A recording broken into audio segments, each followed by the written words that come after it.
အောင်နဲ့ဖြူအောင်နဲ့အားလုံးပဲမင်္ဂလာပါဒီနေ့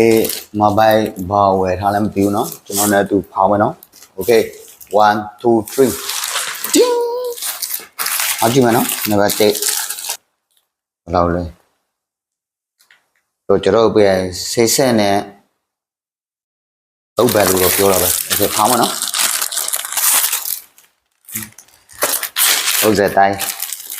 30တိုင်းတေးသေးလေးအေးကြည့်ရတယ်နော်တေးသေးလေးအေးကြည့်လဲ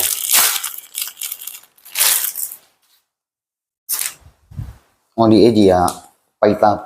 တလဲလဲဟောကိုလေးနေပဲတဲ့နော်ချစ်စီရလေးခိုင်းအော်ဒီမှာအကျဲပေါ့နော်ဟမ်အေးကြည့်နေဘာဝင်နေကမတူလည်းမတူဘူးမှာဩဒီမှာဒီကျိုးလေးနဲ့ပဲတူရနော်အသားကတော့အဖြူတာပေါ့နော်ဆိုပါဦးနောက်တစ်ဆယ်နော်ပဲရောက်လေးပါမိလေးကမိတ်ကလေးမိလေးဆိုတော့ကလေးကမွေးခါနေဆိုတော့စူရတာပေါ့နော်လောက်ကနေဝယ်ရတော့လဲတိတ်အဆင်မပြေဘူးဆိုတော့ပိုက်ဆက်ရတယ်